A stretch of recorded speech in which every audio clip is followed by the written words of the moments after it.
The feds would be knocking on my door 6 o'clock in the morning and, telling me, listen, you're going to be next. We know that they're going to kill you. Every time another body would show up, they'd be knocking on my door, interrogating me. But throughout the investigation, one of the obstacles in cracking the case had nothing to do with organized crime at all. The FBI and the NYPD did not get along, particularly at that time. In fact, most local police departments do not get along with the FBI, and ironically, most other federal agencies don't get along with the FBI, because the FBI is very territorial. We say they name streets after them, one way. They want it all, and they give nothing back. I actually attended meetings with an FBI supervisor and a New York City police lieutenant where they would not speak to one another. They would only look at me, and if they wanted to address one another, they would ask me. They would tell me what they wanted to say to the person who was sitting next to them. But both sides wanted to solve this high-profile case. In the spring of 1980, they finally got the big break they'd been waiting for. Henry Hill, who was a very close associate of Jimmy Burke's, was arrested by the Nassau County District Attorney's Office on 6 narcotics cases. Though he was facing a lifetime in prison, Hill still had to be convinced to turn state's evidence against his crew. The feds finally convinced me that, they told me that they heard it on wiretaps, that I was going to get whacked. You're a part of an organization all your life. There was many times that, I put my life on the line for those people. They put their life on the line for me. I figured that I was more important to Jimmy and Paulie. It was so hard to believe what was happening at the time for me.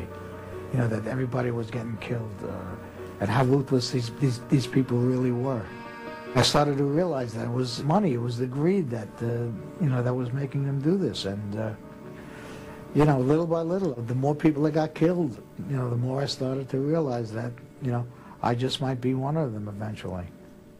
Because most of the witnesses that could corroborate Hill's leads on Lufthansa had been killed, prosecutors focused on another strategy to put Lufthansa mastermind Jimmy Burke and his boss Paul Vario behind bars.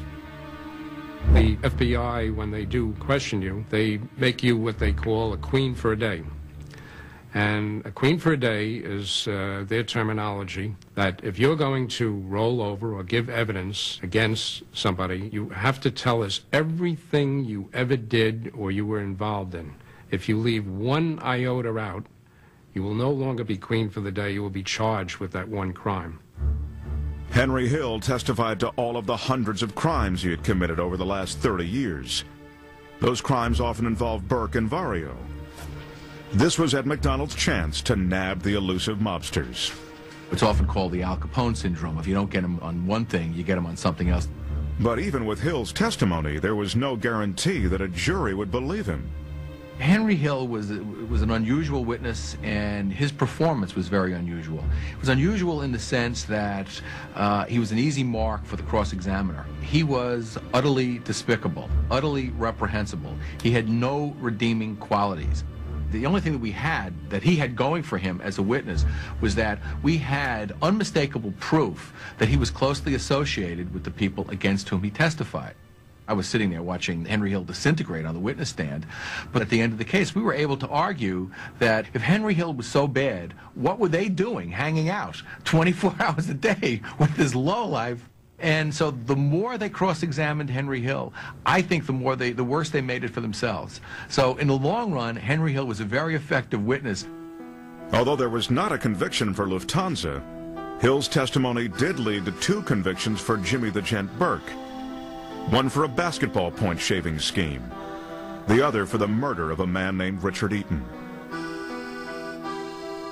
Capo Paul Vario was also convicted on charges of racketeering. On May 3rd, 1988, the 75-year-old mob boss died in a Fort Worth prison. Almost 8 years later, on April 13th, 1996, Jimmy Burke died behind bars at Wen Correctional Facility in upstate New York. Neither man ever confessed to being part of the Lufthansa heist. With Jimmy Burke's death, one question still remained unanswered. Where did all the money go? There's a lot of people out there who got money out of this robbery who will never be found. Probably the major benefactor of this robbery was the mafia. The bosses of the mob, they got a large chunk of this money, no question about it. There was a lot of others involved that never came into suspicion or was ever prosecuted. Certainly for the mob, it was the perfect crime. And the reason it was the perfect crime was because it involved cash, piles and piles, bags and bags of undocumented, untraceable, not hard to launder, U.S. currency, foreign currency, cash. There's one thing that is the lifeblood, the heart of the mob, the thing that drives its existence, the thing that makes its blood course through its veins, the thing that makes its bosses smile. It's cash. And the Lufthansa robbery was all about cash.